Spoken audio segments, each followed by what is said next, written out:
Géraud Rosenkrantz, bonjour. Bonjour. Vous êtes Sales Director chez Denodo. On est aujourd'hui sur le workshop qui va porter sur la thématique réduire les coûts avec une plateforme de data virtualisation, depuis l'intégration jusqu'à la gestion des données. Tu as plus de 20 ans d'expérience à ton actif dans la data au sein d'éditeurs logiciels, cabinet de conseil et intégrateur spécialisé, et tu as accompagné différentes évolutions des sujets data, data warehouse et business intelligence en passant par les sujets CRM, data virtualisation, architecture distribuée, API et le lancement et expertise big data, data science et marketing digital. Aujourd'hui, tu es directeur des ventes chez Denodo et tu développes maintenant l'offre data virtualisation et data management de Denodo, et tu travailles aussi bien avec des grands groupes français, pharmaceutiques, bancaires, industriels, énergétiques, que des PME, et tu accompagnes des entreprises dans la mise en place de leurs solutions data, notamment dans le pilotage de leurs activités, de leur production, la mise en place de la maintenance préventive et l'analyse de comportement client. On va commencer, Géraud, mais d'abord une petite précision puisque j'ai mal formulé la thématique du workshop, qui est réduire les coûts avec une plateforme de data virtualisation, depuis l'intégration jusqu'à la gestion des données. Géraud, d'abord, quel constat sur le patrimoine des entreprises en termes de data ? Aujourd'hui, on est face à une situation qui perdure depuis, on va dire, une trentaine d'années, où les entreprises ont construit autour de RP un certain nombre de sujets autour de la data, avec premièrement les data warehouse, avec du stockage relationnel, pour faire face à tous leurs besoins analytiques. Ça a évolué au fil du temps. Avec l'émergence du digital, du web et des différents sujets de ce type-là, avec en même temps ce qu'ont produit les GAFA pour nous avec l'arrivée du big data. Et donc aujourd'hui, on est plutôt dans une situation où il y a un existant plus ou moins important qui est lié soit à des capacités de reporting liées à des applicatifs qui sont dans les entreprises, soit avec des data warehouses qui ont été constitués, et en même temps des expérimentations ou des investissements importants dans des data lakes pour avoir cette capacité de computing, donc de calcul et de stockage qui est associée. Donc tout cet écosystème, plus les aspects digitaux, les aspects IoT, etc., constituent tout le patrimoine data de l'entreprise. Il est assez hétérogène, il est assez varié, et même s'il y a eu des volontés de rationalisation et de recentralisation de toute cette information dans un seul silo de stockage qui pouvait être avant le dataware, ou qui peut toujours l'être, ou de tout basculer dans le data lake, en fin de compte, on s'aperçoit qu'il y a de multiples silos qui coexistent par la force des choses, par les évolutions technologiques. Et donc, il y a tout ce patrimoine à réussir à faire vivre. C'est un patrimoine qui est important, qui est à la fois une dette, puisque cet existant-là, il y a une infrastructure, il y a des logiciels, de la maintenance à payer, il y a de la maintenance applicative à organiser autour de tout ça, de la gestion au quotidien de cet ensemble-là. Et en même temps, c'est une opportunité, puisque les données de l'entreprise sont là. Donc il faut être capable de rationaliser un petit peu cet ensemble-là pour optimiser son coût récurrent, pour optimiser ses investissements et pour réussir à réduire les temps de latence pour la mise à disposition de la donnée. Et alors justement, quels sont les enjeux dans la prise de décision, dans l'évolution technologique ? Aujourd'hui, on est face à des sujets, on l'a vu avec cette crise, c'est-à-dire avec des entreprises qui ont besoin de décider très rapidement, avec des entreprises qui ont besoin d'avoir des indicateurs plutôt en temps réel. Alors le temps réel est à prendre avec deux faces, entre guillemets. Il y a le temps réel qui est nécessaire, parce que quand on fait de la maintenance préventive, prédictive, quand on a besoin d'arbitrer très rapidement sur des choses. Et après, il y a le temps réel de confort, où nous-mêmes, on est habitué à utiliser Google, on a une réponse immédiate et on veut cette réponse immédiate, qui n'est pas forcément sensée tout le temps quand on a besoin d'utiliser les données d'entreprise d'un point de vue analytique ou reporting. Mais on est face à cet enjeu où il y a besoin de répondre très rapidement. On a un exemple d'un client qui est énergéticien, qui avait, pendant la crise du Covid, besoin de savoir combien il avait déployé de compteurs au travers de la France, ou combien de chantiers il y avait à faire, et qui est passé sur, je vais essayer de le trouver naturellement comme je le fais d'habitude, et ils sont toujours en train de chercher sur ce chemin-là, ou l'avoir fait avec la data virtualisation, et en quelques jours, on a pu produire plusieurs dizaines d'indicateurs qui leur ont permis d'avoir ces éléments de décision pour la direction générale, pour savoir comment réorganiser l'emploi avec le confinement. C'est ça, c'est-à-dire que c'est un outil finalement qu'on apporte aux métiers, et les métiers, eux, l'apportent à la direction générale.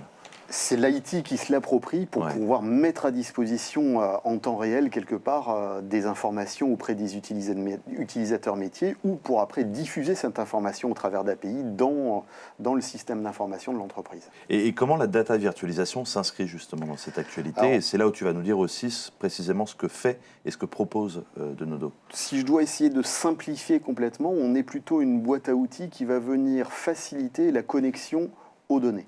Et donc on va très facilement se connecter à toutes les données de l'entreprise, où qu'elles soient, déjà stockées et structurées dans un dataware, déjà répliquées dans un data lake, etc. Ou tout simplement dans les applications, dans d'autres espaces. On va pouvoir interconnecter tout ça. Et à partir de ce moment-là, on va être dans le mantra idéal qu'on peut avoir depuis 20-30 ans, de se dire, pour exploiter ma donnée, je m'y connecte et que je l'exploite. Bah là, on va résoudre ça tout simplement en pouvant fédérer justement ces différentes sources de données pour les mettre dans un même format et qu'elles sont ensuite exploitables, où on va pouvoir faire un modèle qui va être virtuel, sans restockage, et pour délivrer la donnée aux endroits où ça sera nécessaire et demandé au sein de l'entreprise. Et est-ce que la data virtualisation, finalement, elle complète ou est-ce qu'elle vient remplacer l'existant? Pour moi, elle vient compléter, c'est-à-dire qu'on va venir en appui d'un existant autour du dataware, du data lake, autour de se dire j'ai fait des acquisitions et je veux renormaliser les informations qui peuvent exister dans la société que vient racheter. Donc on va venir compléter tout un existant pour servir plus rapidement les projets.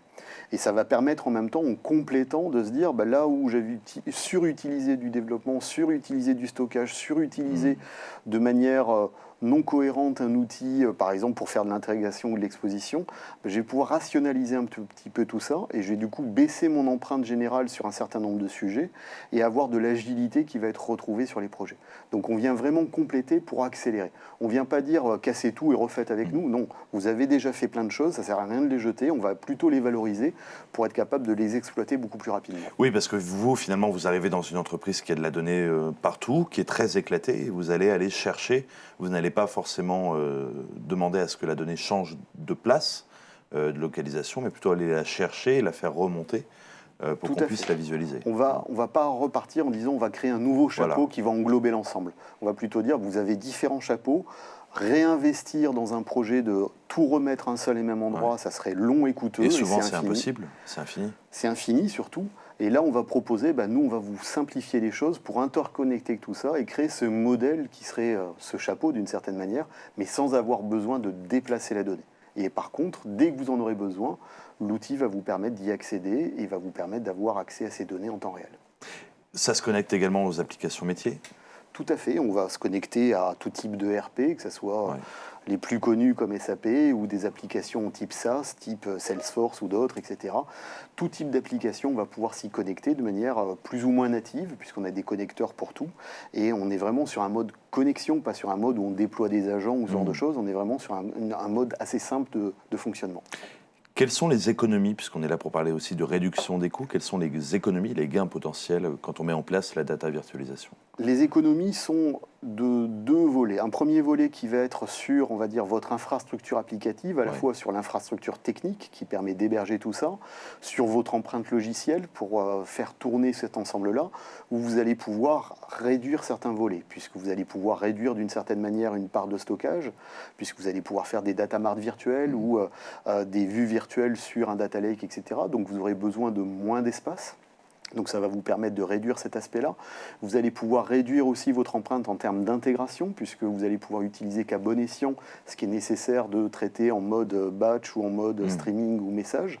Donc là aussi, de réutiliser au mieux les outils pour éviter les surinvestissements. Vous allez pouvoir ensuite faire du modeling partagé, donc vous n'allez pas avoir besoin de faire de la préparation en amont individuelle, mais véritablement réutilisable pour l'ensemble de l'entreprise.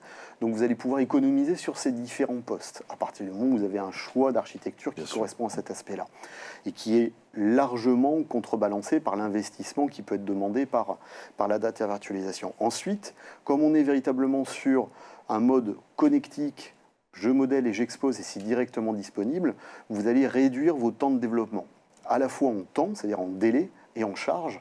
Donc vous allez pouvoir économiser beaucoup plus rapidement, vous allez pouvoir délivrer beaucoup plus rapidement et avec des économies à la clé. C'est-à-dire qu'on a des clients qui ont un backlog de projets assez important sur les charges de mettre en place par exemple un data mart sur un sujet particulier ou des vues particulières pour alimenter leurs outils de restitution. Et là, on va pouvoir le réduire considérablement et la plupart du temps à peu près 3/4.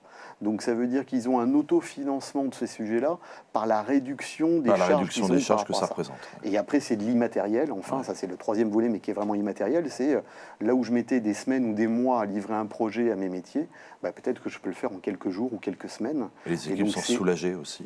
Et ça permet d'avoir un gain de temps et de rendre un service qui est, à l'heure actuelle, important pour l'entreprise, d'avoir une capacité justement d'anticipation beaucoup plus forcée. Tu as préparé plusieurs cas clients à nous montrer. Un cas précis. Un cas précis, mais en tout cas beaucoup d'éléments à nous montrer en 10 minutes. Donc je te laisse démarrer. Très bien. Merci. Tout d'abord, c'est comment repositionner les choses pour devenir, le terme à la mode, data-centric aujourd'hui.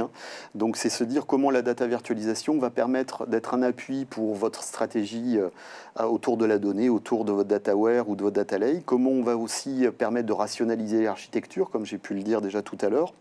Et comment ça va permettre d'utiliser à bon escient les projets. Et donc, on va l'illustrer par un cas précis. Mais dans tous les cas, ça veut dire que vous avez au centre de tout ça, pour être data-centric, toutes vos sources de données qui sont vos applicatifs, vos ERP, votre data lake, votre dataware, vos liens externes et ce genre de choses. Et du coup, la virtualisation va venir permettre d'entourer tout ça, c'est-à-dire de fédérer en se connectant à cet ensemble-là, le fédérer et apporter la consolidation dont vous avez besoin.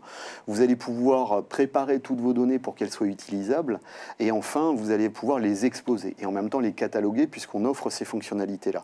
Et autour de ça, vous allez pouvoir construire votre stratégie à la fois pour avoir des vues métiers qui vont être utilisables au sein du système d'information, le catalogage de vos données, la partie gouvernance, comme on l'a évoqué rapidement là maintenant, la partie APIisation de ces données-là, et enfin toute la logique de sécurité autour de la gouvernance de la donnée. Donc tout ça, c'est un ensemble de fonctionnalités qu'on va permettre de couvrir sur ce type de sujet. Et donc pour l'illustrer, j'ai pris le cas d'un client qui avait un existant autour de son usage de la donnée depuis plus de 20 ans, c'est-à-dire ça a démarré dans les années 90. Donc quelques données en stock.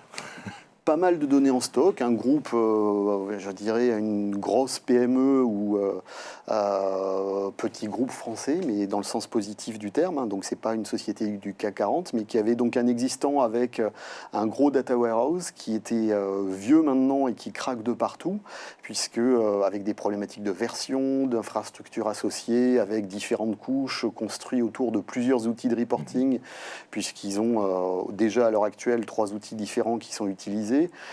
Mais ils en avaient 2 autres auparavant, donc des choses assez complexes. Plus des expérimentations autour de Data Lake pour utiliser des données des réseaux sociaux, des données de vente, des données web, différentes données, et un mélange de plusieurs ETL issus d'un historique et de versionning qu'ils ont pu utiliser, un ESB qui est mis en place aussi par rapport à la version Data Lake, donc un système assez hétérogène. Donc beaucoup de choses qui existent, des référentiels dans des bases de données, des référentiels avec un MDM. Ça, c'est la vue de ce qu'il avait avant. Ça, c'est ce qu'il avait avant, avec beaucoup de réplications et selon les phases qu'il peut y avoir dans le mois, des temps de latence qui pouvaient aller jusqu'à 72 heures pour les temps de traitement des chaînes d'alimentation pour la mise en place de la donnée. Donc ça, c'est l'existant, c'est l'image de départ qu'on a pu avoir. Quand vous êtes arrivé. Quand on est arrivé. Et avec lui, on a construit une stratégie de dire... Enfin, il l'a construit sans nous, mais on est venu compléter cette stratégie, de dire comment on va pouvoir faciliter tout ça dans cette vision future. La vision future, elle est véritablement de se dire comment on arrive à avoir à la fois du cloud et du on-prem dans un data center qu'ils peuvent avoir. Alors du cloud qui passerait sur un cloud public européen, on va dire, en tout cas localisé en Europe, un data center à proximité de leurs données, et se dire comment ils vont pouvoir à la fois bénéficier de la data virtualisation pour alimenter des données qui seraient dans le cloud sur du stockage, on va dire à chaud, type data lake, et en même temps du stockage qui serait plus sur de la base de données relationnelle habituelle habituel qu'ils avaient avec les rouges, on va dire, et passer sur du Postgre pour être plutôt sur du monde open source. Donc à la fois de l'alimentation et de l'ingestion des données qui seraient faites par la data virtualisation, ensuite réutiliser un certain nombre de jobs qu'ils ont en termes d'ETL pour faciliter l'historisation des données par rapport à tout ça, et la convergence de toutes ces deux grandes sources au travers de Denodo pour faciliter à la fois d'avoir un data catalogue et réutiliser beaucoup plus simplement leurs outils tout en permettant l'annulation d'un des outils qui était plus nécessaire au regard de ce qu'ils pouvaient avoir pour passer de 3 à 2 outils. Tout en ayant ensuite l'APIisation de toutes ces données dans leur système d'information de manière bidirectionnelle, à la fois exposer et être capable de consommer des applications par rapport à ça, et tout ça avec Denodo. Donc une simplification de l'architecture véritablement qu'ils pouvaient avoir, tout en ayant des composants qu'ils ont choisis, certains pérennisés, à la fois Tableau et Power BI, et en même temps un changement de stockage et une rationalisation dans les outils d'intégration. Donc pour eux, ça se matérialise comment? Tout simplement passer de 3 à 2 outils analytiques, de passer de 5 à 6 réplications à simplement 2 réplications, et pouvoir avoir du temps réel, là où ils avaient beaucoup de latence pour avoir tout ça.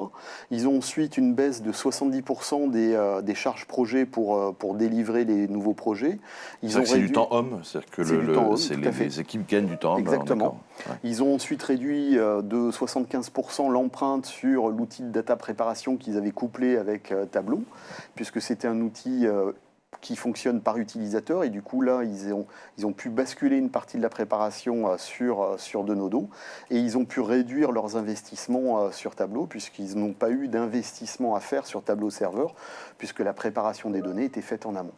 Donc in fine, une rationalisation pour se mettre au goût du jour à la fois sur le socle technique et pour être capable de faire face à des choses qu'ils n'avaient plus à traiter maintenant, et en même temps une simplification dans la consommation de leur information tout en réduisant leurs coûts au quotidien. Très bien. Voilà ce que je pouvais présenter sur quelque chose de concret et qui peut parler, je pense, aux personnes autour de la table, puisque c'est sûrement des choses qu'ils ont au quotidien. La réduction des coûts, est-ce qu'il y a des KPI qui ont été mis en place Alors, il y a des KPI qui ont été mis en place, notamment sur la partie projet, puisque dans toute une phase de pilote, on a mesuré justement et comparé les temps de travaux entre faire de manière traditionnelle avec l'outillage qu'ils avaient et faire avec du Denodo.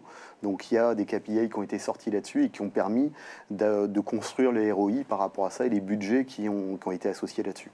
Et ensuite, sur la diminution d'empreintes, il y a eu après... Là, ça a été ad hoc, entre guillemets, ça a été construit pour dire l'économie qui a été réalisée du passage de 3 à 2 outils, puisque ça a permis de décommissionner un outil, donc d'avoir plus de coûts de maintenance logicielle associés par rapport à ça. Et est-ce que ça signifie que de la donnée a été également triée? Alors, est-ce qu'il y a eu un tri de la donnée? Et donc, Franck posait tout à l'heure la question de la partie RSE et du stockage de la data. Est-ce qu'il y a de la data en moins qui était finalement inutile, qui était Alors, il y a de la donnée en moins dans le sens, il y a moins de stockage. Et moins de réplication. Voilà, il y a moins de réplication dans ce sens-là. Après, ils ont gardé la même logique de dire, dans la couche ODS, c'est-à-dire dans le déversoir maximum, on veut garder l'historisation fine. Par contre, il y a eu moins de réplication pour créer des vues qui soient persistées au sein de ce système-là, puisqu'après, les vues sont créées virtuellement et donc sont consommées virtuellement par rapport aux différents outils analytiques. D'accord, très bien.